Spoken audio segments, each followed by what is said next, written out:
ప్రతి నిమిషం ప్రభువుల దేవుని వాక్యాన్ని 10 నిమిషాలు దేవుని వాక్యాన్ని మనం ధ్యానం చేసుకుందాము. ఈరోజు ఏ వారం?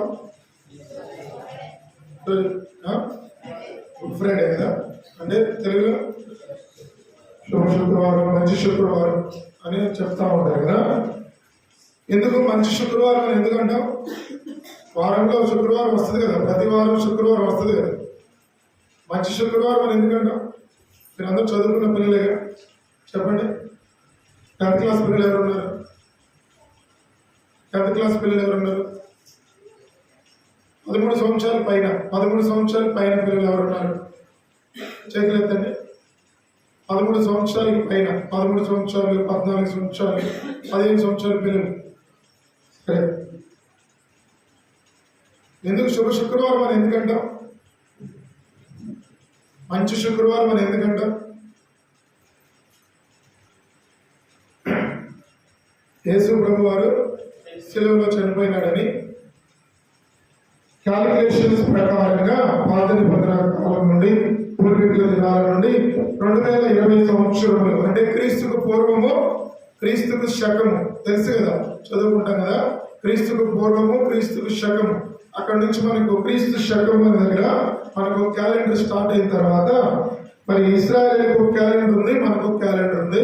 క్యాలెండర్ దాన్ని బట్టి శుక్రవారం యేసు ప్రభువు చనిపోయాడని, ఆయన మరణ పునరుద్ధానము, ఆయన మరణించి సమాధి చేయబడి 3వ దినమున తిరిగి లేచినాడు అనగా ఆదివారమున తిరిగి లేచినాడని మనకు క్యాలెండర్ను బట్టి, దేవుని వాక్యాన్ని బట్టి అలాగున డేట్స్ మనకు నిర్ణయించబడుతూ వచ్చినాయి. కాబట్టి ఆదివారమున అనగా పునరుద్ధాన దినమున, ఆయన తిరిగి లేచిన వారమున, దానికంటే ముందు అనగా మరి 2 రోజుల ముందు శుక్రవారం వచ్చింది. కాబట్టి ఆ రోజు యేసుక్రీస్తు ప్రభువు శిలువ వేయబడినట్లుగా లేఖనముల ద్వారా, మరి చారిత్రకంగా క్యాలెండర్ల ద్వారా అన్ని విషయాలు తెలుసుకుంటూ వచ్చినారు. కాబట్టి మన ఇండియా, భారతదేశం క్యాలెండర్ ప్రకారంగా శుక్రవారమున యేసు ప్రభువు శిలువలో మరణించినట్లుగా, మరి శనివారము మరి సమాధి చేయబడి 3వ దినమున, శుక్రవారం, శనివారం, ఆదివారం 3వ దినమున తిరిగి మరణాన్ని జయించి తిరిగి లేచినట్లుగా లేఖనములు బైబిల్లో మనకు రాయబడుతూ వచ్చినాయి. సరే, ఓకే. ఇప్పుడు యేసుక్రీస్తు ప్రభువు శిలువలో ఆయన మరణించినట్లుగా, శిలువలో ఆయన మన యొక్క పాపముల కొరకై మృతి పొందుతూ వచ్చినట్లుగా, మన యొక్క పాపముల కొరకై మృతి పొందుతూ వచ్చినట్లుగా లేఖనముల ప్రకారము క్రీస్తు యుక్త కాలమున భక్తిహీనులుగా మనం ఉన్నప్పుడు భక్తిహీనుల కొరకు ఆయన చనిపోతూ వచ్చినాడు. శిలువలో ఆయన మరణములకు అప్పగించుకుంటూ వచ్చినాడు. ఏలైనా మనం ఎంతో పాపలమై ఉండగానే క్రీస్తు మన కొరకు చనిపోయాను. కాబట్టి మన అందరి పాపముల కొరకే, మన బలహీనతల కొరకే, మన రోగముల కొరకే, మన యొక్క వ్యసనముల కొరకే ఆయన శిలువ మరణము ఆయన పొందుతూ వచ్చినాడు. కాబట్టి యేసు ప్రభువు శిలువ వేస్తూ వచ్చినారు కదా. బైబిల్ చదువుతున్నారు రోజు మీరంతా, 20 మందిరానికి వచ్చినారు కదా. బైబిల్ రెగ్యులర్ గా చదువుతున్నారు ఎంతమంది? రెగ్యులర్ గా బైబిల్ అనే పిల్లలు, చదువుకున్న పిల్లలు రెగ్యులర్ గా బైబిల్ చదువుతున్నటువంటి వారు ఎంతమంది? చదవకపోతే చెయ్యొద్దు, చదివితే చెయ్యొద్దండి. సరే, అంటే ఈ రోజైనా సరే మనం తీర్మానం చేసుకోండి హృదయంలో, నేను రోజు పుస్తకాలు ఎలా చదువుకుంటానో స్కూల్కి, కాలేజీకి వెళ్ళి అలాగే రోజు బైబిల్ చదువుకోవాలని ఒక మనస్సులో పెద్దవారైనా చిన్నపిల్లలైనా మనందరం కూడా ఎవరైతే రెగ్యులర్ గా ప్రతిరోజు ఉదయం సాయంత్రము వాక్యము చదవకుండా, బైబిల్ చదవకుండా అలాగే ఉంటారో వారందరూ కూడా ఈ రోజు యేసు ప్రభువు మన కొరకు శిలువలో మరణించిన దినమున మనం ఒకసారి చిన్న తీర్మానం చేసుకుంటాం. ప్రభా, ఈ రోజు నుంచి అయినా నేను నీ వాక్యం చదువుతా, బైబిల్ చదువుకుంటా. ఇంట్లో బైబిల్ ఉందా? మీ అందరికి ఒక బైబిల్ ఉందా? చదువుకున్న పిల్లలందరికీ ఒక పుస్తకాలు ఉన్నాయి కదా. స్కూల్లో పుస్తకాలు ఉన్నట్లుగా మనకు కూడా పర్సనల్ గా ఎవరికి వారికి ఒక బైబిల్ ఉండాలి. ఫోన్ ఉందా అందరి దగ్గర? కొంతమంది పిల్లలకు ఫోన్ అవసరం అవుతే కొనిస్తా ఉన్నారు. ఓకే, చదువును బట్టి వాళ్ళకి ఏదైనా ఫోన్లో నేర్చుకోవడం కోసము ఫోన్ కావాలంటే వారికి కొనిస్తా ఉన్నారు తల్లిదండ్రులు. ఆ ఫోన్లో కొంత వారు చదువుకుంటా ఉన్నారు, మంచిదే. ఎట్లా ఒక్కొక్కరికి ఒక ఫోన్ ఉంటుందో, ఎట్లా ఒక్కొక్కరికి కొన్ని పుస్తకాలు ఉంటా ఉన్నాయో, అలాగే 100 రూపాయలు 200 రూపాయలు ఖర్చు పెట్టైనా సరే మనము నీ బైబిల్ ఏంటంటే మనం చేయతిట్లో నా బైబిల్ ఇదేం చూపించాలి కదా. అట్లా మనం ఈ రోజు నుంచి ఒక తీర్మానం చేసుకుంటాం, నేను ఒక బైబిల్ కలిగి ఉండాలి. ఆ బైబిల్ నేను రెగ్యులర్ గా ఉదయం సాయంత్రం చదువుకుంటూ ఉండాలి.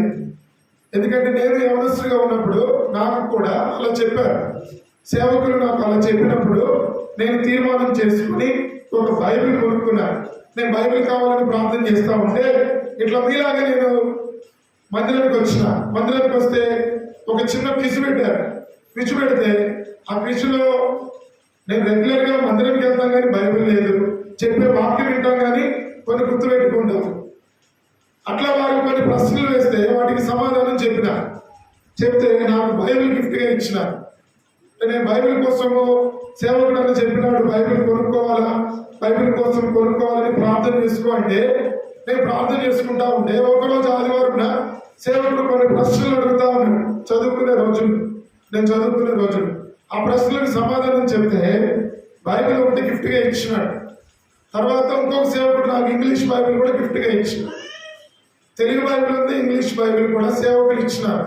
అక్కడ నుంచి నేను బైబిల్ చదవడం ప్రారంభించిన. నా జీవితం కూడా మార్చబడింది. నా పాపముల కొరకు యేసు ప్రభువు శిలువలో చనిపోయినాడని, నా జీవితం బాగు చేయడానికి యేసు ప్రభువు శిలువలో చనిపోయినాడని, ఆయన నా కొరకు దెబ్బలు తిన్నాడని, నా కొరకు ముళ్ళ కిరీటం పెట్టించుకున్నాడని, ఇలా నాకు దేవుని వాక్యం వినిపిస్తా వచ్చినప్పుడు, సేవకులు చెప్తా ఉన్నప్పుడు కొన్ని రోజులు వాక్యం వింటా వచ్చినాను.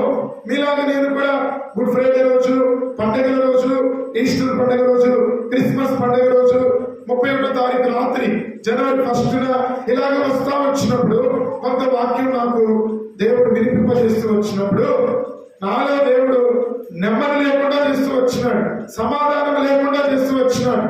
కాబట్టి నాలో పాపం ఉంది, నాలో అపవిత్రత ఉంది, నాలో చెడుతనం ఉంది.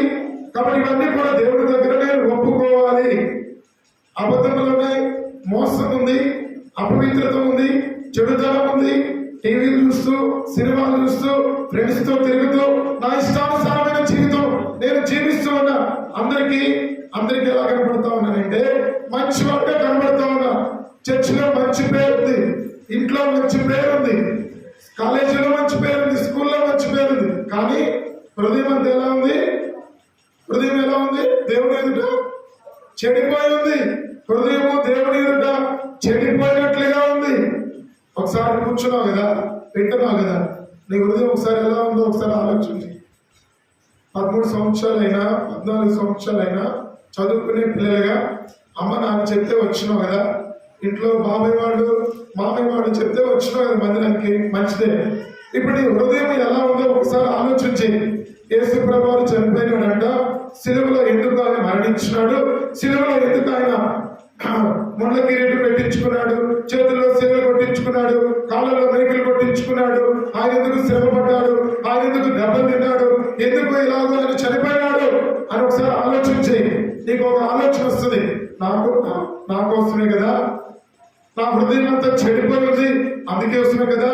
పైకేమో బాగానే ఉన్నా, మంచి పేరుంది, ఇంట్లో మంచి పేరుంది, స్కూల్లో మంచి పేరుంది, మందిరానికి వస్తే మంచి పేరుంది. కానీ నా హృదయం అంతా కూడా చెడిపోయినట్లుగా దేవుని ఎదుట ఉంది. ఇప్పుడు దేవుడు నన్ను చూస్తే, నేను దేవుని ఎదుట కనబడ్డప్పుడు నా హృదయం అంతా కూడా చెడిపోయింది. దురాలోచనలు, వ్యభిచారము, కామకత్వము, విగ్రహారాధన, సినిమాలు, కూతులు, అల్లరితో కూడిన డాన్సులు, పాటలు, సినిమా పాటలు, ఇష్టానుసారమైన జీవితము, తల్లిదండ్రులకు తెలియకుండా కొంతమంది పిల్లలు తల్లిదండ్రులకు తెలియకుండా ఫ్రెండ్స్ తో సరదాగా బయటికి వెళ్ళి కొంతమంది పిల్లలు సిగరెట్లు తాగుతూ ఉంటారు, కొంతమంది పిల్లలు మందు తాగుతూ ఉంటారు. ఇట్లాగా చెడిపోయిన అలవాట్లకు వారు వెళ్ళిపోతా ఉన్నారు. సాధారణ మిమ్మల్ని లాక్కుని వెళ్ళిపోతా ఉంది. దేవునికి మిమ్మల్ని దూరం చేస్తుంది. తర్వాత ఇంట్లో ఉన్న తల్లిదండ్రులకు దూరం చేస్తుంది. తర్వాత సంఘంలో ఉన్న సేవకులకు దూరం చేస్తుంది. సాధారణ నువ్వు ఒకసారి ఆలోచన చేయకపోతే, ఈ రోజే ఆలోచన నువ్వు చేయకపోతే, ఆలోచన చేసి ఈ రోజు ఇక్కడే నేను నా ఇష్టానుసారంగా బ్రతుకుతున్నా కాబట్టి నా జీవితంలో సంతోషం లేదు, నెమ్మది లేదు, సమాధానం లేదు, సంతోషమే లేదు, కొంచెం సేపు ఉంటే సంతోషం, ఇంకో కొంచెం సేపు ఉండడం లేదు, పూర్తిగా సంతోషము, శాశ్వతమైన సంతోషము, సమాధానము నాకు కావాలంటే ఈ రోజు మధ్యాహ్నము నేను ఒక్కసారి నా గురించి ఆలోచన చేసుకుంటా. చదువుకుంటున్నాను అయినా నెమ్మది లేదు, చదువుకుంటున్నాను అయినా సంతోషం లేదు, ఎగ్జామ్స్ రాస్తూ ఉన్నాను అయినా సరైన మార్కులు రావడం లేదు, స్కూల్కి ఏదో వెళుతా ఉన్నాను వస్తా ఉన్నాను, తల్లిదండ్రుల మాటకు లోబడడం లేదు, తల్లిదండ్రులకు ఎదురు తిరుగుతూ ఉన్నాను, ఫ్రెండ్స్ తో బయటకు తిరుగుతూ ఉన్నాను, నా ఇష్టానుసారమైన కార్యకలాపాలు చేస్తూ ఉన్నా, ఇష్టానుసారంగా బయట తిరుగుతున్నా, ఎవరు చూడడం లేదు అనుకుంటున్నా. కానీ దేవుడు చూస్తున్నాడు, దేవుడు చూస్తున్నాడు. కాబట్టి దేవుడి నుంచి నేను తప్పించుకోలేను, దేవుడి నుంచి నేను తప్పించుకోలేను, దేవుడి నుంచి తప్పించుకోలేను. అయితే నేనేం చేయాలా? ఈ యొక్క చెడుతనాన్ని బట్టి, ఈ పాపాన్ని బట్టి నష్టం ఉంది. అదేంటంటే మరణం. మరణం మన ఈ లోకంలో మరణిస్తే నిత్య నాశనము, అగ్నిగుండము ఉంది. దేవునిలో రక్షించబడి దేవునికి నీ హృదయాన్ని ఇచ్చి నువ్వు మారు మనసు పొంది నీ పాపమును ఒప్పుకొని నీ పాపముల కంటే ప్రాయశ్చిత్తం ఉంది యేసు ప్రభువు యొక్క రక్తంలో నీ పాపములని కూడా కడిగి వేసుకొని ఆయన నా పాపములు క్షమించినాడని నువ్వు నమ్మితే ఎగ్జామ్స్ రాస్తావు కదా, పాస్ అవుతావని నమ్మకం నీకు ఉంటుంది కదా. ఎగ్జామ్స్ రాసి ఇంటికి వస్తావు, నేను పాస్ అవుతానని నమ్మకం నీకు ఉంటుంది కదా. నమ్మకం ఉండదా? ఉండదు. ఆ నమ్మకం ఉండబట్టి ఎగ్జామ్స్ రాసి ఇంటికి వచ్చేస్తాం ధైర్యంగా. తర్వాత రిజల్ట్ కోసం చూస్తాం, నేను కంపల్సరిగా పాస్ అవుతాను ఎందుకంటే నాకు నమ్మకం ఉంది అని. ఎట్లా నువ్వు నమ్మకం ఉంచుతున్నావో యేసు ప్రభువు కూడా నీ పాపాలు క్షమిస్తాడు. ఆయన నీ పాపాలు క్షమించడానికి ఈ లోకానికి వచ్చాడు. ఆయన నీ పాపాలు క్షమించడానికి, నీ యొక్క మంచి ఆరోగ్యం ఇవ్వడానికి, నీకు మంచి సంతోషం ఇవ్వడానికి, నీకు మంచి నెమ్మదిని ఇవ్వడానికి, నిన్ను బాగు చేయడానికి, నిన్ను బాగు చేయడానికి, ఈ లోకంలో ఉన్న దురలవాట్ల నుంచి విడిపించడానికి, ఆ మరణం నుండి తప్పించడానికి, ఆ నరకం అగ్నిగుండం యుగయుగాలు కాలిపోవాల్సిందే. నరకంలో అగ్ని ఆరదు, పురుగు చావదు, యుగయుగాలు కాలిపోవలసిందే. అటువంటి నరకము, అటువంటి అగ్నిగుండములకు వెళ్ళకుండా దేవుడు నిన్ను తప్పించడానికే ఈరోజు మందిరానికి ఇచ్చాడు. దేవుడు ఆ నరకం నుండి తప్పించడానికే ఈరోజు నిన్ను మందిరానికి తీసుకొచ్చాడు. దేవుని మాటలు వినిపింపజేస్తున్నాడు. నీవు వచ్చే వారం నుండి దేవుని అంగీకరించి, ఈ రోజు దేవుని అంగీకరించి నీ హృదయంలో యేసు ప్రభువుకి స్థానం ఇచ్చి నీ పాపములు ఒప్పుకొని చీకటిలో నుండి వెలుగులోనికి ఆయన నిన్ను తీసుకురావడానికి ఇష్టపడుతూ ఉన్నాడు.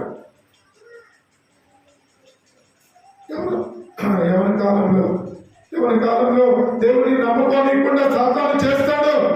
సాతాను మాట వింటే నరకము, అగ్నిగుండం ఉంది. యేసు ప్రభువు మాట విను, యేసు ప్రభువు మాటకు లోబడు. ఇప్పుడే తీర్మానం చేసుకో, నా కొరకు సేవలో చనిపోయిన దేవా నీ వందనాలు, నా కొరకు మరణించిన దేవా నీ వందనాలు, నేను ఒప్పుకుంటున్నా, నా పాపాలు ఒప్పుకుంటున్నా. నాకు ఇంకేమైనా తెలియాలంటే మా సేవకుడున్నాడు రాజన్న, ఆయన దగ్గరికి వచ్చి అన్న మొన్న వాక్యం చెప్పినారు, సరిగా నాకు అర్థమైంది, కొంత అర్థం కాలేదు, దాని గురించి నాకు చెప్పండి. సేవకురాలు ఉంది, అక్కడికి వెళ్ళండి. అన్న అక్క దాని గురించి నాకు చెప్పండి, నేను మానవ పొందాలనుకుంటున్నా, నేను రక్షణ పొందాలనుకుంటున్నా, నా పాపాలు ఒప్పుకోవాలనుకుంటున్నా అని మీరు అడిగి తెలుసుకొని ఒక బైబిల్ కొనుక్కోండి, వాక్యం చదువుతూనండి. ప్రతి ఆదివారమున దేవుని యొక్క ఇంటికి అనగా దేవుని మందిరానికి ఈ రోజు ఎలా అయితే వచ్చాడో ప్రతి ఆదివారము దేవుని మందిరానికి రండి. ఆశీర్వాదం ఉంది, సంతోషం ఉంది. నిన్ను బట్టి నీ కుటుంబం బాగు చేయబడుతుంది. నిన్ను బట్టి నీ కుటుంబం ఆశీర్వాదము దేవుడు తీసుకొస్తాడు. యవనస్తుడైనటువంటి యేసేపుని బట్టి దేశము ఆశీర్వదించబడుతూ వచ్చింది. యవనస్తుడైన యేసేపుని బట్టి కుటుంబం ఆశీర్వదించబడుతూ వచ్చింది. దావీదు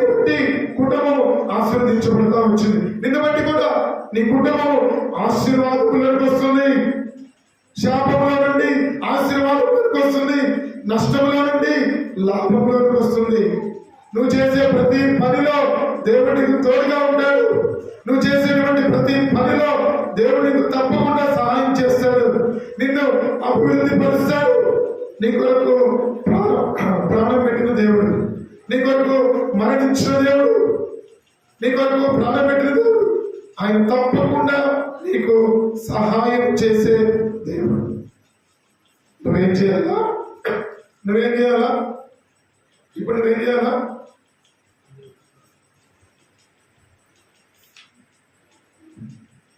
దేవుని వాక్యానికి లోబడాలి.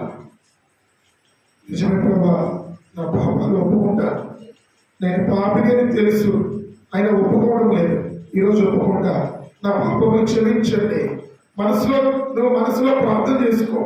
అదే ప్రార్థన ఇంటికి వెళ్ళి చేసుకో. అదే ప్రార్థన రెగ్యులర్గా చేసుకో.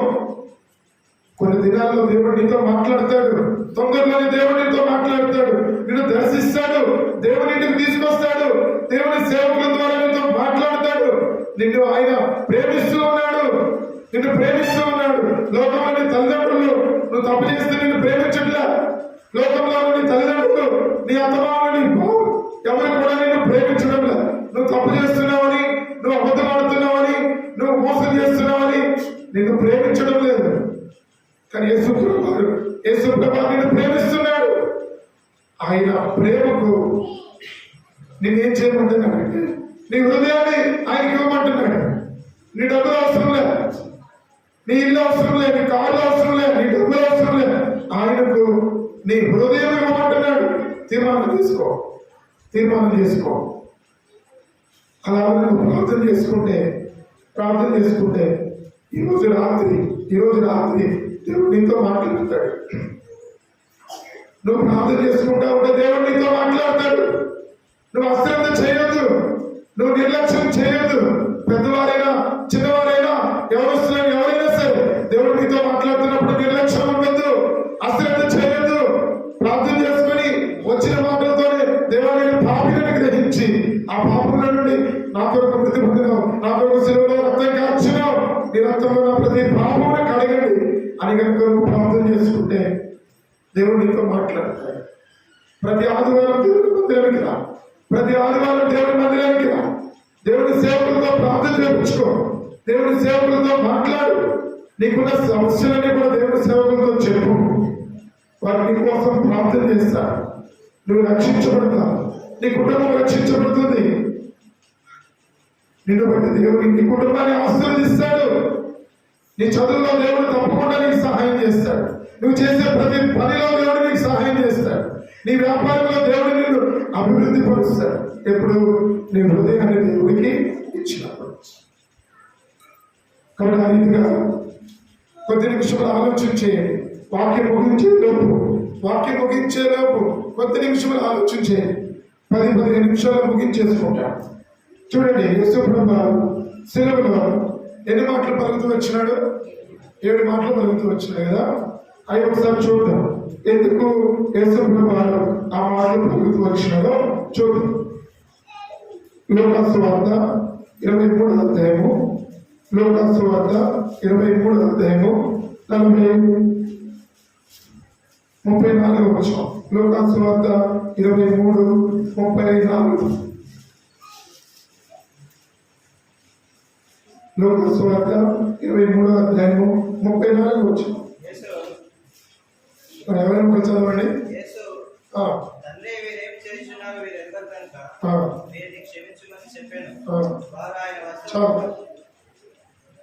మొట్టమొదటి మాట యేసు ప్రభువు పలికిన శిలువలో నోరు తెరిచి మాట్లాడిన మొట్టమొదటి మాట, తండ్రి వీరేమి చేయించున్నారో వీరెరుగరు కనుక వీరిని క్షమించు.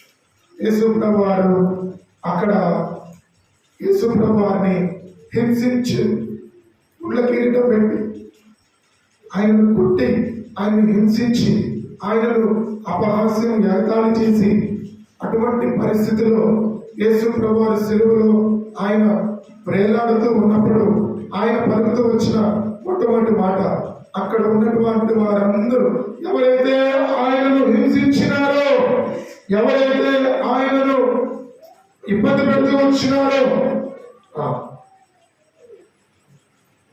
వారందరినీ కూడా అయ్యా వారు ఏం చేస్తూ ఉన్నారు, వారికి తెలియక చేస్తూ ఉన్నారు, వారిని క్షమించుము అని తండ్రికి చెప్తా ఉన్నాడు యేసుప్రభు. మొట్టమొదటి మాట, మీరేం చేస్తూ ఉన్నారో వీరికి తెలియక చేస్తూ ఉన్నారు. వారికి తెలిస్తే ఆ పని చేయరు. నేనే దేవుడిని తగ్గించుకొని ఈ లోకంలోకి వచ్చిన దేవుడిని నేనే అని వారు కనుక నమ్మి వారి కనుక తెలిస్తే వారికి పని చేయరు. వారికి తెలియక ఈ పని చేస్తూ ఉన్నారు, వారిని క్షమించుము అని వారిని క్షమించే హృదయాన్ని దేవుడు అనగా యేసుప్రభువు కలిగి ఉన్నాడు. యేసుప్రభువు క్షమాపణ హృదయాన్ని కలిగి ఉన్నాడు. క్షమించే మనసు యేసుప్రభువుకి ఉంది. ఇప్పుడు యేసుప్రభువుకి క్షమించే మనసు ఉంది కదా, మనం ఏం తెలుసుకోవాలి? ఇప్పుడు యేసుప్రభువుకి క్షమించే మనసు ఉంది కాబట్టి ఇప్పుడు మనం ఏమి నేర్చుకోవాలి దాని గురించి? యేసయ్యా నువ్వు క్షమిస్తున్నావు, నీకు వందనాలంటామా? ఈ శిలువ మరణమును బట్టి, ఈ శిలువ త్యాగమును బట్టి, ఈ శిలువ యొక్క మరణమును ఆధారం చేసుకొని యేసుప్రభువు శిలువలో క్షమాపణ హృదయము క్షమించే మనసు కలిగిన వాడిగా ఆయన ఉన్నాడు కాబట్టి ఆయన నుండి ఈ రోజు నేను ఏం నేర్చుకోవాలా? ఏం నేర్చుకోవాలా? క్షమించే మనసు నేను కూడా కలిగి ఉండాలి. అవునా? యేసుప్రభువుని వెంబడించేటప్పుడు యేసుప్రభువుని మనం వెంబడిస్తూ ఉన్నాం. ఈ లోకంలో యేసుప్రభువుని వెంబడించేటప్పుడు ప్రతి ఒక్కరు కూడా క్షమించే మనసును మనము కలిగి ఉండాలి. క్షమాపణ హృదయాన్ని మనము కలిగి ఉండాలి. ఇంట్లో భార్య భర్తను క్షమించాలి. చిన్న చిన్న పరిస్థితులు వస్తాయి, భర్త భార్యను క్షమించాలి, భార్య భర్తను క్షమించాలి. ఒకరినొకరు క్షమాపణ హృదయం కలిగి ఉండాలి. సంఘంలో విశ్వాసుల మధ్య చిన్న చిన్న పరిస్థితులు వస్తాయి, వారు ఒకరినొకరు క్షమాపణ హృదయం కలిగి ఉండాలి. తల్లిదండ్రులకు కుమారులకు మధ్య, తల్లిదండ్రులకు కుమార్తెలకు మధ్య చిన్న చిన్న భేదాభిప్రాయాలు వచ్చినప్పుడు ఒకరికి ఒకరు క్షమించుకునే మనసును కలిగి ఉండాలి. ఎందుకు? మీరు మనుషుని యొక్క అపరాధములు క్షమించి ఉండేలా దేవుడు కూడా మన అపరాధములను మేము మీ యొక్క మత్తయి సువార్తలో ఉంది. మత్తయి సువార్త 6వ అధ్యాయము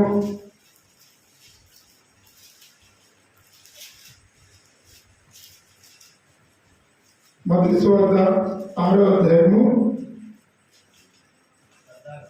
14వ వచనం. మనుషుల అపరాధములను మీరు క్షమించిన యెడల మీ పరలోకపు తండ్రి మీ అపరాధములను క్షమించును. కిందగా మీరు మనుషుల అపరాధములను క్షమింపకపోయిన యెడల మీ తండ్రి మీ అపరాధములను క్షమించడు. కానీ మనం వేరే వారిని క్షమించకపోతే మనలో ఉన్న తప్పులను కూడా దేవుడు క్షమించడు అని క్లియర్ గా రాయబడింది. మనుషుల అపరాధములను మనం క్షమించే మనసు కలిగి ఉండాలి. తగ్గించుకున్నటువంటి జీవితం జీవించాలి. యేసుప్రభువు శిలువ మరణం ద్వారా మొట్టమొదటిగా ఆయన నోరు తెరిచి మాట్లాడు ఆ మాటను బట్టి మనం ఈ రోజు నేర్చుకోవాల్సిన చిన్న ఒక భాగం, చిన్న భాగం అది మనం కలిగి ఉండాలి. ఆయన పరలోకము, ఆయన శిలువలో తండ్రి మీరేం చేయించున్నారు, మీరెవరు కనుక విరిచి వారందరినీ క్షమించినాడు. శత్రువులను క్షమిస్తూ ఉన్నాడు, హింసించే వారిని క్షమిస్తూ ఉన్నాడు. మనం కూడా మనకి ఎవరో ఒకరు శత్రువులు ఉంటారు. కొంతమందికి ఇంట్లో తన భార్య శత్రువుగా అనుకుంటారు, తన భర్త శత్రువుగా అనుకుంటారు, తన పిల్లల శత్రువుగా అనుకుంటారు, బంధువులు శత్రువులుగా అనుకుంటారు. ఇట్లాంటి పరిస్థితులలో బైబిల్ పట్టుకున్న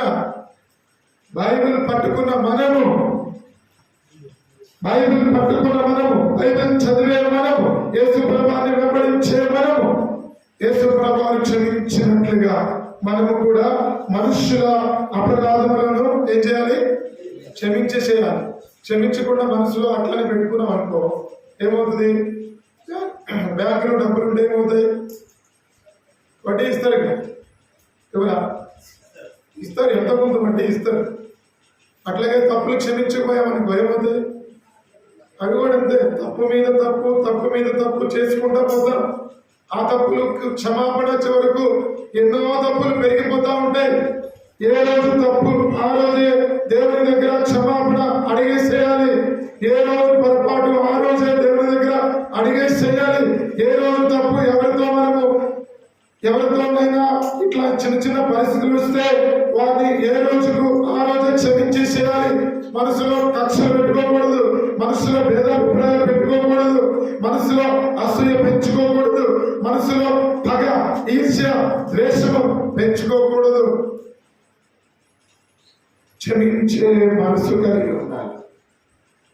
అట్లా మనం కలిగి ఉంటే, ఆ క్షమించే మనసు కలిగి మనం జీవిస్తే, యేసు ప్రభువారు మన కొరకు సిలువలో ఆయన మరణించిన ఆ యొక్క మరణమునకు, ఆయన మృతి పొందుతూ వచ్చిన, ఆయన అప్పగించుకుంటూ వచ్చిన ఆ మరణమునకు చిన్న విలువ ఉంటుంది.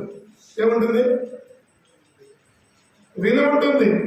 మనం చేస్తే అలాగూ ఆ మరణమునకు విలువ ఉంటుంది.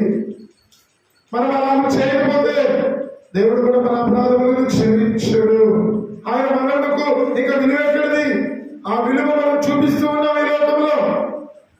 దేవుడు నా యొక్క అపరాధములు, నా పాపములు క్షమించినట్లుగా నేను కూడా మనుషుల యొక్క అపరాధములు నేను ఏది కూడా దోషం పెట్టుకోకుండా, ద్వేషము, పగ, కక్ష పెట్టుకోకుండా క్షమాపణ హృదయమును క్షమించే మనస్సును నేను కలిగి ఉంటాను. ఇది మన తీర్మానం. ఈరోజు మందిరానికి మనకు వచ్చిన తీర్మానం. ఒక్కొక్క మాటకు ఒక్కొక్క తీర్మానం ఉంది. 7 మాటలు, 7 మాటల్లో 7 తీర్మానాలు చేసుకుని మనం ఈరోజు ఇంటికి పోవాలి. 10 నిమిషాల్లో ముగించేసుకుంటాం. 7 తీర్మానాలు అంటే 7 గంటలే చెప్పను, 10 నిమిషాలు అయిపోతుంది. ఎందుకంటే టైం అయిపోతుంది కాబట్టి. కానీ చెప్పేది కాదు, మనం వినేది కాదు, మనం నేర్చుకునేది చాలా ప్రాముఖ్యం. ఎన్నో సంవత్సరాలు దేవుడు వెంబడిస్తూ ఉన్నాం, ఎన్నో సంవత్సరాలుగా బైబిల్ చదువుతూ ఉన్నాం, ఎన్నో సంవత్సరాలుగా ఆరాధన చేస్తూ ఉన్నాం, ఎన్నో సంవత్సరాలుగా యేసు ప్రభావం చనిపోయి సమాజం తిరిగి లేచాం అంటా ఉన్నాం, పోతా ఉన్నాం, వెళ్ళిపోతా ఉన్నాం. ఎక్కడిపోతా ఉన్నామో తెలియదు. ఎక్కడిపోతా ఉన్నాం, ఏదో నడుస్తా ఉంది, ఏదో ఆచారంగా అలవాటుగా నడుస్తా ఉంది. ఆదివారం వచ్చింది, బైబిల్ పట్టుకొని మందిరానికి రావాలా, బైబిల్ స్టడీ ఉంది, బైబిల్ పట్టుకొని మందిరానికి రావాలా. వస్తున్నాం, ఏం వింటున్నామో తెలియట్లా, ఏం నేర్చుకుంటున్నామో తెలియట్లా, ఎలా జీవిస్తున్నామో తెలియట్లా. జీవిస్తే ఏముంటుంది? మనం జీవిస్తే మనలో ఏముంటుంది? ఫస్ట్ మాట ఏముంటుంది? క్షమించే. అది లేదు అంటే, క్షమించే మనసు మనకు లేదు అని మనకు అర్థమవుతుందా? ఒకవేళ అర్థమైతే మనం ఏం చేస్తున్నట్టు? దేవుని వాక్యం వింటున్నా, వదిలేస్తున్నాం. అది మనకు కాదులే అనుకుంటున్నాం. కొంతమంది వాక్యం వింటారు, ఇంటి దగ్గర మా ఆయన ఉన్నాడు, రాలేదు, ఈ వాక్యం ఆయన వింటే బాగుంటుంది అనుకుంటాం. ఆయన కాదు, నీకే, మనకే, ఎక్కడ కూర్చున్నా మనకే వాక్యం. అది ఏ మాట అయినా సరే మనమే తీసుకోవాలా. అయితే క్షమించే మనస్సు నేర్చుకున్నామా? నేర్చుకోవడానికి ప్రయత్నం చేస్తున్నామా? ఇంట్లో వారిని క్షమించేదానికి, సంఘంలో ఉన్న వారిని క్షమించేదానికి, మన మీద ఎవరైనా అబద్ధాలు చెప్తే వారిని కూడా క్షమించేదానికి, మన మీద ఎవరైనా నిందేస్తే వారిని కూడా క్షమించేదానికి, ఎవరైనా మన మీద తప్పుడు మాటలు చెప్తే వారిని కూడా క్షమించేదానికి నేర్చుకుంటున్నామా? లేదు. నేర్చుకుంటున్నామా? లేదు. ఎవడా నామేం చెప్పింది? ఎవడు నామేం చెప్పింది? పంచాయతీ పెట్టేస్తాం, పెద్దలు తీసుకొస్తాం, వాళ్ళని తీసుకొస్తాం, ఇక అనరాని పాటలు పడుతూ ఉంటాం కదా. చివరకు అది ఆ మనసు ఎలా అయిపోతా ఉందంటే కరుడు పెట్టిన కఠినమైన హృదయంగా అది మార్చబడతాం. సింపుల్ గా మనం ఒకటే మాట నేర్చుకుంటాం. యేసు వారు సిలువలో ఆయన మరణించేటప్పుడు క్షమించే మనసు ఆయన కలిగి ఉన్నాడు. కాబట్టి నేను కూడా ఈ రోజు తీర్మానం తీసుకుంటా, ప్రయత్నం చేస్తా. నేను మనిషినే, ఒక రోజులో మార్పు చెందలేను. చిన్న చిన్నగా నేను మార్చుకుంటా, నా హృదయాన్ని మార్చుకుంటా, క్షమించే హృదయాన్ని కలిగి ఉండాలని తీర్మానం చేసుకుంటా. ప్రతిరోజు గుర్తుపెట్టుకుంటా. వాక్యం చదువుకునేటప్పుడు, పడుకునేటప్పుడు, పొలంలో పని చేసుకునేటప్పుడు, స్కూల్కి పోయేటప్పుడు, ఉద్యోగం చేసేటప్పుడు, ఏదో పని మీద పోయేటప్పుడు, ఏ పరిస్థితిలోనైనా క్షమించే మనసు నేను కలిగి ఉండాలి. ఎందుకంటే నా ప్రభు నన్ను క్షమించాడు, నా ప్రభు లోకమును క్షమించాడు, నా ప్రభు నా పాపమును క్షమించాడు. కాబట్టి నేను కూడా నన్ను హింసించే వారిని, నన్ను నిందించే వారిని, నా మీద చెడ్డ మాటలు చెప్పుకునేటువంటి వారిని నేను క్షమిస్తాను. నేను వారి మీద పగ తీర్చుకోను. పగ తీర్చుట నా పని అంటున్నాడు దేవుడు కదా. ఆయన వదిలేద్దాం. ఈ రోజు నుంచి యేసు ప్రభువుని వదిలేద్దాం. ఎవరితోనైనా ఇంతవరకు మాటలు లేవా? ప్రార్థన చేసి మాట్లాడు. ఎవరితోనైనా ఇంతవరకు ద్వేషం పెంచుకొని జీవిస్తున్నావా? ఆ ద్వేషాన్ని హృదయం నుంచి తీసేయి. ప్రభు యొక్క శిలువ వైపు చూడు. ప్రభు యొక్క శిలువ వైపు చూడు. ఆయన ఎలా మరణించినాడో జ్ఞాపకం చేసుకో. ఎలాంటి జీవితం జీవించినాడో జ్ఞాపకం చేసుకో. ఈ రోజే నీ అత్తమంటే నీకు ద్వేషం ఉందా? నీ మామంటే నీకు ద్వేషం ఉందా? నీ కోడలంటే నీకు మడ్డుకు లేదా? నీ బిడ్డలంటే నీకు మడ్డుకు లేదా? నీ బంధువులో ద్వేషం ఉందా? తీసేసే. నాకు అవసరమే లేదు. ఆ యేసు ప్రభువు ఉన్నాడు. ఆయన వైపు చూస్తా. ఆయన వైపు చూచి క్షమించే మనసు. స్కూల్లో ఫ్రెండ్స్ ఉన్నారు. క్షమించే మనసు కలిగి ఉంటారు. ఇట్లాగా మనం జీవిస్తే మన జీవితాన్ని బట్టి మరి ఏం చేస్తారు?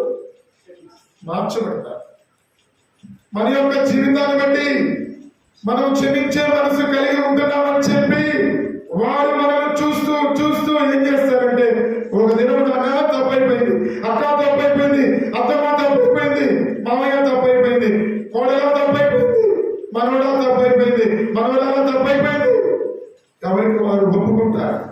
ఒప్పుకొని సంతోషంతో జీవిస్తారు. ఆశీర్వాదం వచ్చేస్తుంది. అట్లా ప్రయత్నం చేస్తే ప్రభు మెచ్చుకుంటాడు మనల్ని. ఎవరు మెచ్చుకుంటారు? ప్రభు మెచ్చుకునే విధంగా మనం జీవించాలి. ప్రభును సంతోషపరిచే విధంగా మనం ఈ లోకంలో జీవించాలి. అటువంటి జీవితం జీవిస్తున్నామా? ప్రభువును సంతోషపరిచే విధంగా ఈ లోకంలో నేను జీవించాలి. శిలువ మరణమును ఒక్కసారి జ్ఞాపకం చేసుకొని ఈ రోజు చిన్న తీర్మానం చేసుకొని ఇంటికి పోతాం. ప్రభు యొక్క శిలువను చూస్తా ఉన్నా. ప్రభు శిలువలో మరణించిన విధానం జ్ఞాపకం చేసుకుంటా ఉన్నా. ఒక్కసారి ఆయన చూస్తున్నా. ఆయన పొద్దున దెబ్బ చూస్తున్నా. ఆయన అందరినీ క్షమించిన, అందరినీ ప్రేమించిన. కాబట్టి నేను కూడా క్షమించే మనసు కలిగి, ప్రభు క్షమించే మనసు నాకు దయచేయండి అని ప్రభు దగ్గర మనం తీర్మానం చేసుకుంటాం. మొట్టమొదటి మాట అయిపోయింది. తండ్రి మీరేం చేయించున్నారు? వీరెరుగురు కనుక వీరిని చేయొచ్చు. రెండవది చూడండి, లోకాసు వార్త 23వ అధ్యాయము 43 లోక 23:43 అందరూ కలిసి చదువుతాం.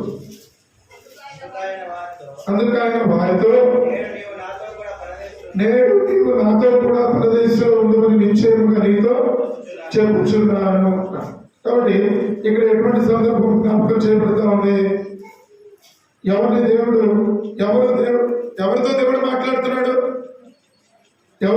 మాట్లాడుతున్నాడు? దేవుడి గురించి మాట్లాడుతున్నాడు. దొంగలు, ఆయనతో పాటు ఇద్దరు దొంగలు సిలువ వేయబడుతూ వచ్చినారు కదా. అప్పుడు ఒక దొంగ అంటా ఉన్నాడు, నిన్ను రక్షించుకుని మమ్మల్ని కూడా రక్షించు అంటా ఉన్నాడు. రెండవ వ్యక్తి అంటా ఉన్నాడు, ఇది మనకు తగిందే. 40 వచ్చిన అయితే రెండవ వాడు వారిని గద్దించి, ఎవరిని గద్దించినాడు? మొదటి వారిని గద్దించి నీవు అదే శిక్ష విధిలో ఉన్నావు కనుక దేవునికి భయపడవా? మనకైతే ఇది న్యాయమే, మనం చేసిన వారికి తగిన ఫలము పొందుచున్నాము. కానీ ఈయన ఏ తప్పిదములు చేయలేదని చెప్పి ఆయన చూచి యేసు నీవు నీ రాజ్యంలోనికి వచ్చినప్పుడు నన్ను, ఆ మాట రెండవ వాడు ఆ మాట పలుకుతూ వచ్చినప్పుడు, అయ్యా నీ రాజ్యంలోకి వచ్చినప్పుడు నన్ను జ్ఞాపకం చేసుకోవాలి ఆ వ్యక్తి అంటా ఉన్నప్పుడు, తన తప్పు తాను తెలుసుకున్నప్పుడు తన యొక్క పాపములకు ప్రాయశ్చిత్తము ఆయన అంటా ఉన్నాడు. ఇది మనకు తగినదే, మనం చేసిన వాటికి ఫలము, మనం చేసిన వాటికి మనకైతే న్యాయమే, మనం చేసిన వాటికి తగిన ఫలము, మనం చేసిన వాటికి తగిన ఫలం పొందుతూ ఉన్నాము కనుక ఇది మనకు న్యాయమే అని అంటా ఉన్నాడు. అయితే వాడు వెంటనే పశ్చాత్తాపంతో, అయ్యా నేను మరి నీ రాజ్యంలో యేసు నీవు నీ రాజ్యంలోనికి వచ్చినప్పుడు నన్ను జ్ఞాపకం చేసుకోవాలి. తన తప్పు తాను తెలుసుకొని పశ్చాత్తాప హృదయంతో యేసు ప్రభువారికి అడుగుతా ఉన్నాడు. వెంటనే యేసు ప్రభువారు ఆయనకు ఒక గొప్ప రక్షణ ఇచ్చినాడు. ఏమన్నాడు యేసుప్రభువు? నేను నీవు నాతో కూడా పరదేశంలో ఉందని నిశ్చయముగా నీతో చెప్పుచున్నాను. నేను రక్షించబడిన మనము చనిపోతే పరదేశికి వెళ్తాం. అడిగిపోతాం పరలోకనేమో పరదేశికి వెళ్తాం. ఫస్ట్ ఏడుంది జోగు పెట్టుకుంటా ఎక్కడ పరదేశులకి వెళ్తాం. కాబట్టి యేసు ప్రభువు వారు ఆ యొక్క వ్యక్తితో నీవు నాతో కూడా పరదేశంలో ఉందువు అని చెప్పేశాడు. అంటే ఆ వ్యక్తికి ఏముంది? ఇప్పుడు రక్షణ ఉంది, రక్షణ వచ్చేసింది. దేవుడు ఆ వ్యక్తిని రక్షించినాడు. మారు మనసు లేకుండా పరదేశికి పోతామా? రక్షణ లేకుండా పరదేశికి పోతామా? పాపములు ఒప్పుకోకుండా పరదేశికి పోతామా? కాబట్టి ఈ వ్యక్తి ఎప్పుడైతే ప్రభా నేను చేసిన దానికి నాకు ఫలం ఇది కరెక్టే అని అనుకొని, అయినా సరే ప్రభా నీ రాజ్యంలోకి వచ్చినప్పుడు నన్ను జ్ఞాపకం చేసుకొని ఆయన ఒప్పుకున్నాడు. తన యొక్క పాపములు ఒప్పుకుంటే యేసు ప్రభు ఏం చేస్తున్నాడు? ఓకే, నీవు నాతో కూడా పరదేశంలో అంటే నువ్వు నాతో కూడా వస్తావు. వెంటనే అతనికి ఏమి ఇచ్చినాడు? రక్షణ ఇచ్చినాడు. రక్షణ అనుగ్రహిస్తూ వచ్చినాడు. రక్షించుకుంటూ వచ్చినాడు. ఆ వ్యక్తిని పోగొట్టుకోలేదు. ఆయన అడిగిన వెంటనే ఆ వ్యక్తిని యేసు ప్రభువు పోగొట్టుకోలేదు, రక్షించుకుంటూ వచ్చినాడు. ఇప్పుడు నీ నా సంగతి ఏంటి? ఎంతమందిని రక్షించినావు? యేసు ప్రభువు అయితే వెంటనే రక్షించుకున్నాడు. నీ నా సంగతి ఏంటి? కుటుంబంలో భర్తకు రక్షణ ఉంటే భార్యకు రక్షణ ఉండడం లే. భార్య భర్తలు ఇద్దరు రక్షణ పొందితే బిడ్డలకు రక్షణ ఉండడం లే. బిడ్డలకు రక్షణ ఉంటే తల్లిదండ్రులకు రక్షణ ఉండడం లే. ఎందుకు అని అంటే ఫస్ట్ మా అన్నయ్య రక్షణ పొందినాడు, మారు మనసు పొందినాడు, ప్రార్థన చేస్తా వచ్చినాడు. నాకు మధ్య మధ్యలో కొన్ని మాటలు చెప్పేవాడు. నువ్వు మారు మనసు పొందు, లేదే నరకానికి పోతావు, లేదే పాపంలో ఉండి చనిపోతే నరకానికి వెళ్ళిపోతావు అని నాకు చెప్తా ఉండేవాడు. యవన కాలంలో ఉన్నప్పుడు చూద్దాంలే అని 19 సంవత్సరాల వరకు యేసు వారి గురించి వింటున్నా. రోజు ప్రార్థనకి వెళ్తా, ఆదివారం ప్రార్థనకి వెళ్తా, చేపలు తీస్తా, మందిరం ఓడిస్తా, ఉపవాస ప్రార్థనలో పాల్గొంటా, మందిరంలోనే ఉంటాను. కానీ రక్షణ లేదు. నా హృదయంలో నేను దేవుణ్ణి అడగలేదు. ప్రభా నేను పాపిని, నా పాపమును క్షమించని నేను దేవుణ్ణి అడగలేదు. అట్లా మా అన్నయ్య రక్షణ పొంది ప్రార్థన చేస్తా ఉన్నాడు, సేవకులు ప్రార్థన చేస్తా ఉన్నాడు, విశ్వాసులు ప్రార్థన చేస్తా ఉన్నాడు. ఒక దినం వచ్చింది నేను తప్పించుకోలేదు. నేను తప్పించుకోలేకపోయినా 2005 ఆగస్టు 15వ తారీఖున సాయంకాలం వేళ మీటింగ్ లో దేవుడు నాతో మాట్లాడుతూ ఉన్నాడు. చనిపోతే ఎక్కడికి పోతావు? దేవుడు సేవకుని ద్వారా మాట్లాడుతూ ఉన్నాడు. నేను ముందుకు వెనక చూస్తా ఉన్నా, ఆ కోసమే దేవుడు మాట్లాడుతున్నాడా అని వాక్యం చెబుతున్నప్పుడు నేను గ్రహించి ఆలోచన చేసి హృదయంలో తీర్మానం చేసుకున్నాను. ప్రభా ఇంతవరకు సినిమాలు చూసిన, చెడుతనం జీవించిన, అభివృద్ధి కార్యాలు చేసిన, ఇష్టానుసారంగా జీవించిన, తల్లిదండ్రులకు సరైన విధానంలో లోపాలే మందిరానికి వెళ్తున్నాను కానీ మంచి పేరుంది, కానీ ఆ ఉదయం అంతా చెడిపోయింది. నన్ను బాగు చేసే దేవుడు నీవేనా? దేవుడు అంటా ఉన్నాడు, నిలువెచ్చని స్థితిలో ఉన్నావు. అటు లోకము ఇటు దేవుడు, రెండు వైపులా జీవిస్తున్నావు, నిలువెచ్చని స్థితిలో ఉన్నావు. చనిపోతే నరకానికి పోతావు. వెంటనే ప్రభు దగ్గర క్షమాపణ కోరు. ప్రభు నా పాపం క్షమించండి. దేవుడు నా పాపం క్షమించినాడు. నాకు మంచి రక్షణ అనుగ్రహించినాడు, నెమ్మది, సంతోషం, సమాధానం అనుగ్రహించినాడు. ఇదంతా ఎందుకు చెప్పానండి? మా ఇంట్లో మా తల్లిదండ్రులకు రక్షణ లేదు. మా తల్లిదండ్రులు రక్షణ పొందలేదు. మా తండ్రి గారు ఆదివారం చర్చికి వచ్చేవాడు కాదు. మా తల్లి గారు చర్చికి వెళ్ళేది. రోజున చర్చి ఉంటుంది, దానికి వెళ్ళిపోయేది. మా తండ్రి గారు ఆదివారం పొలం పనులకు వెళ్ళిపోయేవాడు. బీడీలు తాగేవాడు, సిగరెట్లు తాగేవాడు, చుట్ట తాగేవాడు. కాబట్టి ఆయన రక్షణ లేదు. మా తల్లి గారు వెళ్తుంది కానీ ఆయన రక్షణ లేదు. తల్లిదండ్రులు రక్షణ పొందకుండా మా బ్రదర్ రక్షణ పొందుతూ వచ్చినాడు, ప్రార్థన చేస్తా ఉన్నాడు, కన్నీరు గారుస్తా ఉన్నాడు కుటుంబం కొరకు. తర్వాత దేవుడు నన్ను లాగినాడు, దేవుడు నన్ను పట్టుకున్నాడు, నాతో మాట్లాడుతూ ఉన్నాడు. ఎప్పుడైతే నన్ను దర్శించినాడో దేవుడు, నేను ఒప్పుకొని నా పాపములన్నీ కూడా దేవుడి దగ్గర క్షమాపణ పొందుతూ వచ్చినాడు. ఎప్పుడైతే ఆ దొంగలే నేను కూడా అడుగుతూ వచ్చినానో దేవుడు వెంటనే నాతో నీ ఇంటికి రక్షణ వచ్చిందండి. తర్వాత మా తల్లి గారు రక్షణ పొందుతూ వచ్చింది. మా బాప్తిస్మం తీసుకుంటూ వచ్చాడు. తర్వాత తర్వాత తర్వాత మా తండ్రి గారు రక్షణ పొందుతూ వచ్చినాడు. బాప్తిస్మంలో సాక్ష్యం ఇస్తూ వచ్చినాడు. అంటే ఎందుకు చెప్తా ఉన్నామంటే రక్షణ ఇక్కడ దేవుడు యేసు ప్రభువు శిలువలో దొంగను రక్షించుకున్నాడు. మనం రక్షణ పొందిన మన ఇంట్లో వాళ్ళ పరిస్థితి ఏంటి? మన బిడ్డల పరిస్థితి ఏంటి? మన కొడుకులు, మన కూతుళ్ళు, మన కోడళ్ళు, మన మనవళ్ళు, మన మనవరాళ్ళు, లేదా మన యొక్క భార్య పరిస్థితి ఏంటి? భర్త పరిస్థితి ఏంటి? ఎక్కడున్నారు? ఎక్కడే పోయారు? ఎప్పుడు రక్షణ పొందుతారు? నువ్వు చెప్తున్నావా?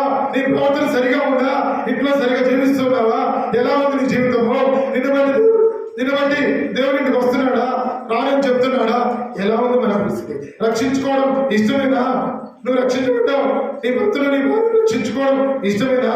ఇష్టమైతే ఏం చేయాలా? కాబట్టి రక్షణలోనికి నడిపించే విధంగా మనం ఉండాలి. ఎలా ఉండాలా? యేసు కొరకు శిలువలో మరణించినాడు కదా. ఈరోజు తీర్మానం చేసుకుంటాం, ప్రభా నేను రక్షణ పొందాను, వేరే వారిని రక్షించడానికి మాకు సహాయం చేయండి. మీరు రక్షించుకున్నారు కదా ప్రభా శిలువలో, ఆ దొంగను రక్షించుకున్నారు కదా, నేను కూడా ప్రభా నాకు కూడా మంచి మనసు దయచే ప్రభా, ఇతరులను రక్షించేదానికి వారి కొరకు ప్రార్థన చేసి ఇతరులను రక్షించేదానికి నాకు సహాయం చేయండి. నా ఇంట్లోనే నా కుటుంబాన్ని రక్షించడానికి నాకు సహాయం చేయండి ప్రభా అని ప్రార్థన చేసి తీర్మానం చేసుకో. క్షమించే మనసు కలిగి ఉండేదాని కొరకు తీర్మానం చేసుకో. ప్రభా నేను అనేకులను రక్షించి అనగా అనేకులకు దేవుని మాటలు చెప్పి అనేకులను దేవునికి నడిపించేవారిగా ఉండాలి. అనేకులను నా ద్వారా ఇతరులను అనేకులను నేను రక్షణలో తీసుకొని రావాలా? ఆ నవ్వులను ప్రార్థన చేసుకోవాలి. ప్రభు యొక్క శిలువ దినము, ఆ శిలువ వైపు చూడు, ప్రభు దగ్గర తీర్మానం చేసుకో. దేవుడు తప్పకుండా సహాయం చేస్తాడు. మూడవదిగా యోహాను సువార్త 19వ అధ్యాయం, యోహాను సువార్త 19వ అధ్యాయం 26, యోహాను సువార్త 19వ అధ్యాయం 26వ వచనం. యేసు తన తల్లియు తాను ప్రేమించిన శిష్యుని దగ్గర నిల్చుండ చూసి, అమ్మా ఇదిగో నీ కుమారుడని తన తల్లితో చెప్పాను. తర్వాత శిష్యుని చూచి, ఇదిగో నీ తల్లి అని చెప్పాను. ఆ గడియ నుండి ఆ శిష్యుడు ఆమెను తన ఇంట చేర్చుకునేను. ఆమెను తన ఇంట చేర్చుకుని ఎవరు చేర్చుకున్నాడు? యేసు ప్రభువు శిలువలో మరణిస్తా ఉన్నప్పుడు యేసు ప్రభువు మూడవసారి పలికిన మాటలో ఆయన ఎవరి వైపు చూచి మాట పలుకుతూ ఉన్నాడు? ఎవరి వైపు చూచి? తాను ప్రేమించిన యేసు తన తల్లియు తను ప్రేమించిన శిష్యుడును దగ్గర నిలిచినట్టు చూచి, అమ్మగా ఇదిగో నీ కుమారుడు అని తన తల్లితో చెప్పాను. ఇక్కడ మరి బాధ్యత అనేటువంటిది కనబడతాం. బాధ్యత, ఆయన వ్యక్తిగత బాధ్యత అక్కడ కనబడుతూ ఉంది. అమ్మ నేను వెళ్ళిపోయినప్పుడు నువ్వు ఒంటరిగా ఉండేదానికి అవకాశమే లేదు. ఎందుకు అని అంటే ఇదిగో నీ కుమారుడు ఆ శిష్యుడితో అనగా సహోదరుడితో, అయ్యా ఇదిగో నీ తల్లి. ఆ దినము ఆగడి నుండి వారిద్దరు, ఆ శిష్యుడు ఆమెను ఇంట చేర్చుకున్నాడు, ఆ సహోదరుడు కాదు. అమ్మ ఇదిగో నీ కుమారుడు అప్పగించేసినాడు. ఆమె బాధ్యత ఆయనకు అప్పగించేసి యేసు ప్రభువు శిలువలో మరణించడానికి అప్పగించుకుంటూ వచ్చినాడు. బాధ్యత, యేసు ప్రభువుకి బాధ్యత ఉంది కదా. ఇప్పుడు మనకు కూడా ఏముండాలా? బాధ్యత ఉండాలి. ఏ బాధ్యత ఉండాలా? ఏ బాధ్యత ఉండాలా? అంటే మనకి ఇందాక చెప్పుకున్నదే, ఆత్మల భారం ఉండాలా, బాధ్యత ఉండాలా, మినిమం బాధ్యత. ఈ బాధ్యతలు చాలా ఉన్నాయి బాధ్యతలు. వాక్యం చదివేది బాధ్యత అంటే ఇంగ్లీష్లో రెస్పాన్సిబిలిటీ అంటారు కదా. రెస్పాన్సిబిలిటీ, వాక్యం చదివేది మన రెస్పాన్సిబిలిటీ, ప్రార్థన చేసుకునేది మన రెస్పాన్సిబిలిటీ. వ్యక్తిగతంగా ఇవన్నీ మన బాధ్యతలు. వాక్యం చదువుకోవాలా, ప్రార్థన చేసుకోవాలా, ఇతరుల గురించి ప్రార్థన చేయాలా, ఇతరులకు దేవుని మాటలు చెప్పాలా, కుటుంబంలో బాధ్యతగా ఉండాలా. ఇక్కడ కుటుంబం దగ్గరికి వచ్చేసరికి మనకు అర్థమయ్యేది ఏంటంటే అక్కడ కూడా యేసు ప్రభువు కుటుంబం గురించే చెప్తూ వచ్చినాడు.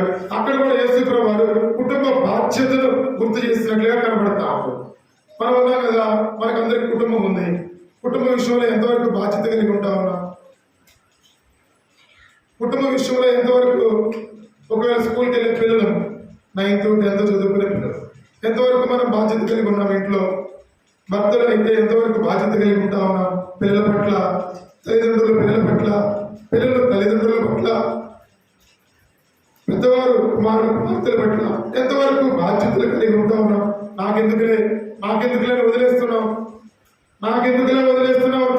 ఎంతో అజాగ్రత్తగా ఉంటా ఉన్నాం.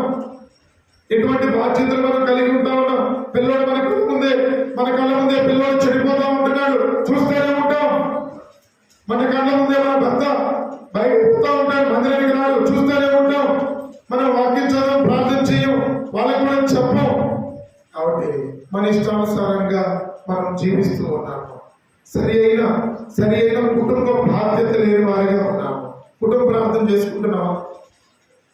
ఒక్క 5 నిమిషాలు కుటుంబ ప్రార్థన ఇంట్లో చేసుకుంటున్నామా? ఒక 5 నిమిషాలే. కుటుంబ ప్రార్థన అంటే ఎక్కువసేపు అవసరం లేదు, కానీ ఒక 5 నిమిషాలు మోకరించి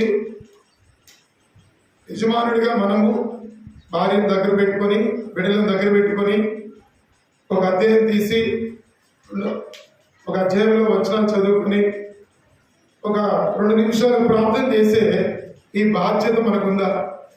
ఈ బాధ్యత ఉంటే కుటుంబ ప్రార్థనలో బిడ్డలు ప్రార్థించడం నేర్చుకుంటారు. కుటుంబ ప్రార్థనలో బిడ్డలు వాక్యం చదవడం నేర్చుకుంటారు. మనం కూర్చొని వారి చేత వాక్యం చదివిస్తే వారు వాక్యం చదవడం నేర్చుకుంటారు, ప్రార్థన చేసుకోవడం నేర్చుకుంటారు. వాళ్ళు నేర్చుకున్నది వారు చక్కగా వేరే వారికి చెప్తారు. అటువంటి విధానంలో మన కుటుంబం చక్కగా యేసు ప్రభువు మెచ్చుకునే విధానంగా మన కుటుంబం జీవించవచ్చు కదా. మా పిల్లలకి అంటే అందరిలో ఉంటాయి. మా బుడ్డోడు 2వ క్లాస్ చదువుతాడు, పెద్దోడు. చిన్నోడు 1వ క్లాస్ చదువుతాడు. 2 మగపిల్లలు. ప్రతిరోజు ఉదయం లేచిన వెంటనే సాయంత్రం పడుకునే ముందు ఇంకా తెలుగులో ఈ వాక్యం చదవడం రాదు కాబట్టి మేము దగ్గర కూర్చోబెట్టి వాళ్ళ చేత ప్రార్థన చేపిస్తాం. పెద్దోడు చేపిన తర్వాత చిన్నోడు చేస్తాడు. వాళ్ళిద్దరు అయిపోయిన తర్వాత సిస్టర్, తర్వాత నేను లాస్ట్ 10-15 నిమిషాల్లోనే ముగించేసుకుంటాం. ఇప్పుడు పెద్దోడు ఏం చేస్తాడు? మా కోసము, బిల్డింగ్లో ఉన్న వాళ్ళ కోసము, స్కూల్లో ఉన్న వాళ్ళ కోసము మొదలు పెడతాడు. 5 నిమిషాలు చేస్తాడు. మా అమ్మ నాన్నల కోసము, మా సిస్టర్ వాళ్ళ అమ్మ నాన్నల కోసము, సిస్టర్ వాళ్ళ తమ్ముళ్ళ కొరకు, వాళ్ళ భార్యల కొరకు, వాళ్ళ బిడ్డల కొరకు ఈ ప్రార్థన చేస్తూ ఉంటే ఇట్లా నేర్చుకునేదానికి ఇంకా ఎక్కువగా నేర్పించాలని మాకు కూడా అనిపిస్తూ ఉంటుంది. వాళ్ళు అన్న చేస్తున్న దాన్ని బట్టే చిన్నోడు కూడా చేస్తాడు.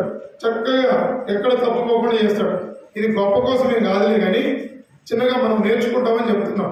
ఇది ఇలా మనము కొంచెం అలవాటు చేస్తే, ఇది గొప్ప కోసమే కాదు, నేను బయటికి వెళ్తే నాకేం పోదంటే మీరు ఇది మనందరం కూడా దేవుని కొరకు జీవిస్తున్నాం కదా. దేవుని కొరకు నేను జీవించినా, మీరు జీవించినా దేవుని కోసమే. కాబట్టి మనం ఏం చేయాలంటే, మనం చేయడంలా, మనం ఏంటంటే నిర్లక్ష్యంగా ఉంటాం, చేయడంలా. అట్లా కూర్చొని వారికి నేర్పిస్తే వాళ్ళు పెద్దోళ్ళు అయిపోయినప్పుడు చెడిపోకుండా, లోకంలో కలిసిపోకుండా, పాపానికి అలవాటు పడకుండా వాళ్ళు దేవునిలో ఎదుగుతూ ఉంటారు. వారి కొరకు మనం ప్రార్థన చేస్తాం, సంఘం ప్రార్థన చేస్తుంది. ఇక్కడ ఇట్లాంటి అలవాటు మనకు కలిగి ఉంటే మంచిది. అంతే. మంచిదని చెప్పడం కోసమే నేను చెప్పినాను తప్ప మా పిల్లలు మీ పిల్లల కంటే గొప్పవాళ్ళని కాదు, మీ పిల్లల కంటే చెడ్డోళ్ళు మా పిల్లలు. అంటే మనం నేర్చుకుందాం. ఒక 5-10 నిమిషాలు మొదలు పెడితే 2వ రోజు 10 నిమిషాలు చేసుకుందాం చాలు. ఇట్లాంటి బాధ్యతను మనం తీసుకుందాం. 4వ మాట చదువుకుందాం. 4వ మాట త్వరగా మత్తయి సువార్త 27వ అధ్యాయము 46వ వచనం. మత్తయి సువార్త 27:46. మత్తయి సువార్త 27:46. ఇంచుమించు 3 గంటలప్పుడు క్రీస్తు యేసు ఏలి ఏలి లామా సబక్తాని అని బిగ్గరగా కేక వేసెను. ఆ మాటకు నా దేవా నాకెందుకు చేయి విడిచుకొని అర్థం. కాబట్టి దేవుడు అక్కడ యేసు ప్రభువు 4వదిగా వేదన పడతా ఉన్నాడు. మొట్టమొదటి క్షమాపణ కలిగి ఉన్నాడు, 2వది రక్షించే మనసు కలిగి ఉన్నాడు, 3వది బాధ్యత కలిగిన మనసు కలిగి ఉన్నాడు, 4వది వేదన పడతా ఉన్నాడు. ఆ గిన్నెలోనిది ఆయన గెచ్చమనే తోటలో ప్రార్థన చేస్తున్నాడు, వేదన పడతా ఉన్నాడు. ఆ మరణాన్ని తట్టుకోలేకపోతా ఉన్నాడు, వేదన పడతా ఉన్నాడు. సిలువలో ఆ యొక్క మండు ఎండలో ప్రమాణం ఇంచుమించు 3 గంటలు ఆ ప్రాంతంలో ఆయన తట్టుకోలేక వేదన పడి, నా దేవా, నా తండ్రి, నన్ను ఎందుకు చేయి విడిచిపెట్టావు? దేవుడు అంటా ఉన్నాడు, నీ చేయి నేను విడిచిపెట్టకపోతే భూమి మీద ఉన్నటువంటి ప్రజలందరికీ రక్షణ లేదు. నీ చేయి నేను విడిచిపెట్టకపోతే భూమి మీద ఉన్న ప్రజలందరూ కూడా రక్షణ లేదు. కాబట్టి అది లేఖనముల ప్రకారము జరగవలసినది. అవునా? సరే ప్రభా, నీ చిత్తమే సిద్ధించునుగాక. అవును ప్రభా, సరే ప్రభా, నీ చిత్తమే. నేను ఈ నలగొట్టుకోవడం, ఈ యొక్క బాధను అనుభవించడానికి ఓకే ప్రభా, ఈ వేదన అనుభవించడానికి ఓకే ప్రభా. ఆయన తన యొక్క దేవుని యొక్క చిత్తమును చేస్తూ వచ్చినాడు. వేదన పడుతూ వచ్చినప్పటికీ దేవుని యొక్క చిత్తమును చేస్తూ వచ్చినాడు. మన జీవితంలో కూడా దేవుని యొక్క చిత్తమును చేసేది నేర్చుకోవాలి. ప్రతి విషయంలో ప్రార్థన చేసి దేవుని చిత్తం కొరకు కనిపెట్టి దేవుని చిత్తం చేసేది మనకు నేర్చుకోవాలి. మన కుటుంబంలో మన బిడ్డలకు నేర్పించాలి. వాళ్ళకి ఏది కావాలంటే అది కొనిపెట్టడం కాదు. ఫోన్ అంటే ఫోన్ కొనిపెట్టము, సైకిల్ అంటే సైకిల్, పెద్ద పెద్ద వెహికల్స్, పెద్ద వ్యవస్థలు. కొంతమంది 10th క్లాస్ అయిపోతానే డబ్బులు ఉంటాయి, కొంతమంది దగ్గర బైక్ కావాలంటే బైక్ కొనిపెడతారు. మంచిది కొనిపెట్టుకోవచ్చు, కానీ ఏ వయసులో ఏది అవసరమో అదే వారికి ఇవ్వాలి. వారి పట్ల వేదన దేవుని చిత్తము. ఎట్లా పడితే అట్లా చదువు విషయంలో కూడా ఎట్లా పడితే అట్లా డబ్బులు కట్టి అక్కడ లంచాలు కట్టి ఇష్టం వచ్చినట్టు చదివించుకోవడం కాదు. దేవుని చిత్తము. ప్రభా, నీ చిత్తమైతే మా కొడుకు సీటు తెచ్చేయండి. ప్రభా, నీ చిత్తమైతే కాలేజీలో, గవర్నమెంట్ కాలేజీలో సీటు తెచ్చేయండి. ప్రభా, నీ చిత్తమైతే మాకు అది తెచ్చేయండి. ప్రభా, నీ చిత్తమైతే మాకు ఇది తెచ్చేయండి. దేవుని చిత్తము కలుపుకునేది మనం నేర్చుకొని మన బిడ్డలకు నేర్పించండి. దేవుని చిత్తము, నీ చిత్తమే సిద్ధించునుగాక. ఓకే బ్రహ్మ, నీ చిత్తమే కానిము. అలాగే మరణిస్తా, అలాగే నేను ఓర్చుకుంటా. ఆ వేదన ఆయన పడుతూ వచ్చినాడు. ఐదవది యోహాను సువార్త 19వ అధ్యాయం. యోహాను సువార్త 19వ అధ్యాయం 20-30 వచనం. యోహాను సువార్త 19వ అధ్యాయం 30 వచనం. యేసు ఆశ్చర్యపుచ్చుకొని సమాప్తమైనది యేసు ఎరిగి యోహాను సువార్త 19:28. యేసు ఎరిగి లేఖనము నెరవేరినట్లు నేను తప్పికొనుచున్నాను. 5వసారిగా ఈ మాటలను ఎందుకు ఆయన పలుకుతూ ఉన్నాడంటే, లేఖనములు నెరవేర్చబడ్డానికి, ప్రవచన లేఖనములన్నీ కూడా నెరవేర్చబడ్డానికి 5వదిగా లేఖనము ప్రకారము యేసు లేఖనము నెరవేరినట్లు నేను తప్పికొనుచున్నాను అనే మాట ఆయన పలుకుతూ ఉన్నాడు. తప్పికొనుట, దాహము. ఆయన సిలువలో ఆ మండుటెండలో ఉన్నప్పుడు ఆయన దాహములకు గురవుతూ వచ్చినాడు. యథార్థంగా చెప్పాలంటే ఆయన దాహం ఏంటంటే, ఆ సిలువలో ఆయన మరణించినప్పుడు ఈ లోకంలో ఉన్నటువంటి ప్రజలందరూ కూడా రక్షణ పొందాలి. అందరూ కూడా దేవుని రాజ్యములకు వారసులకు కావాలి. వీరందరి కొరకు నేను ఈ లోకంలో ఈ సిలువ మరణమును అనుభవిస్తూ ఉన్నాను. ఆయన యొక్క దాహం ఏంటంటే అందరూ రక్షణ పొందాలని ఆత్మీయ దాహము ఆయన కలిగి ఉన్నాడు. అందరూ రక్షణ పొందాలని దాహం. యేసు ప్రభువు ఆ దాహమును కలిగి ఉన్నాడు. లేఖనముల ప్రకారము ఆయన అటువంటి దాహము, భౌతికంగా దాహము కలిగినట్లుగా ఆయన మాట్లాడిన మాట ఆత్మీయంగా అనేకులు రక్షణ పొందినట్లుగా అనేకులు కొరకైన దాహము ఆయన కలిగి ఉన్నాడు. నేను కూడా యేసు ప్రభువు యొక్క దాహము తెచ్చగలుగుతున్నాను. నేను కూడా యేసు ప్రభువు యొక్క దాహము తీర్చగలిగే కుటుంబంగా, యేసు ప్రభువు యొక్క దాహమును తీర్చగలిగే సంఘంగా, యేసు ప్రభువు యొక్క దాహమును తీర్చగలిగే వ్యక్తిగా నేను ఉన్నామా? ఉండాలా? యేసు ప్రభువు దాహము ఏంటో కనుక్కోవాలా? ఆయన దాహము తీర్చే వ్యక్తిగా మనం ఉండాలి. కుటుంబంగా, సంఘంగా అలా ఉంటూ ఉంటే దేవుని ఆశీర్వాదము. చివరిగా అదే 30వ వచనము. యేసు ఆశ్చర్యపుచ్చుకొని సమాప్తమైనది అని చెప్పి తన వచ్చి ఆత్మను అప్పగించారు. సమాప్తమైనది అంటే ఇక్కడ విజయము కనబడతా ఉంది. 6వదిగా ఇక్కడ యేసు ప్రభువు యొక్క మరణములకు విజయం కనబడతా ఉంది. ఏంటి ఆ విజయం అంటే, లేఖనముల ప్రకారం ఆయన మరణించాలి, సిలువలో మరణించాలి. కాబట్టి ఆ యొక్క మరణానికి ముందు ఎలాంటి శ్రమలు హింసలు పొందుతూ వచ్చినాడో అవన్నీ నెరవేర్చుకుంటూ ఆ యొక్క కపాల స్థలం అనే వీటిని ఆ కొండ దగ్గరికి వచ్చి సిలువను ఆయన వేస్తూ వచ్చినప్పుడు, ఆయన సిలువలో ఆయన అప్పగించుకుంటూ వచ్చినప్పుడు, తలకు ముళ్ళ కిరీటము, చేతులకు మేకులు, కావలసిన మేకులు కొడుతూ వచ్చినప్పుడు, ప్రక్కలో ఇవన్నీ కూడా ఆయన అనుభవిస్తూ వచ్చినప్పుడు ఇవన్నీ జరుగుతూ వచ్చినాయి. పాత నిబంధన గ్రంథంలో ఉన్న లేఖనాలన్నీ కూడా నెరవేర్చుకున్నట్లు అన్ని జరుగుతూ వచ్చినాయి. కాబట్టి ఆయన వచ్చిన కార్యము సమాప్తమైపోయింది. ఆయన వచ్చిన పని సంపూర్తిగా జరిగింది. అప్పుడు ఆయన సమాప్తమైనది అని చెప్పినాడు. అంటే అక్కడ వరకు ఏమి చేయాలో అన్ని కూడా యేసు ప్రభువు చేస్తూ వచ్చినాడు.